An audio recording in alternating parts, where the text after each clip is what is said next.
Koufa, 750 après Gis, la C. Une cité d'érudits. Youssef était un jeune scribe. L'encre tachait ses mains studieuses. Il copiait le Coran sacré. C'était sa vie, son souffle. Koufa bouillonnait d'idées nouvelles.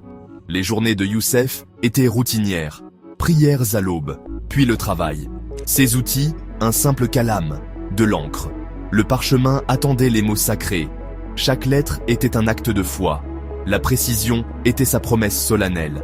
Les Abbassides étaient désormais au pouvoir. Ils cherchaient une vision islamique unifiée. Une nuit, Youssef resta tard. Un coin poussiéreux l'appela.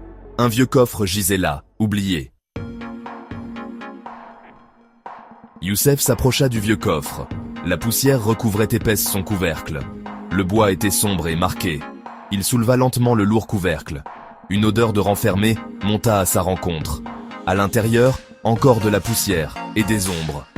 Mais il y avait autre chose aussi, sous une couche de tissu en lambeaux.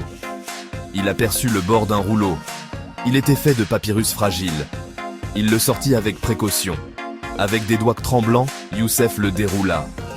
L'écriture était archaïque, koufique, des mots familiers et pourtant légèrement différents. Une vague de choc le traversa.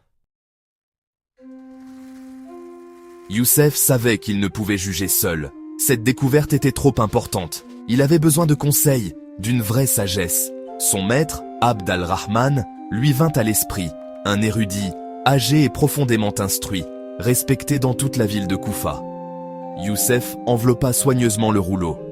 Il irait voir son maître à l'aube. Abd al-Rahman reçut Youssef avec bonté. Il écouta le récit du jeune scribe. Il prit doucement l'ancien rouleau. Il examina l'écriture, le matériau. Il reconnut sa grande ancienneté. Le maître commença à parler doucement.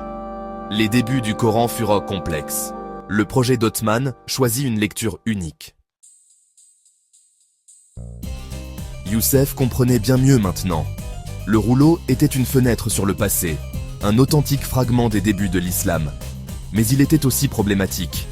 Il s'écartait du texte othmanien. Son cœur sentit un lourd fardeau. Quelle était la bonne voie pour lui? Devait-il détruire cet ancien témoin? Ou devait-il essayer de le préserver? Il choisit une voie médiane, un espoir. Il décida de cacher à nouveau le rouleau, scellé dans une jarre d'argile, enterré profondément. Des siècles passèrent. Puis, en 1972, à Sanaa, au Yémen, l'histoire, autrefois cachée, refit surface.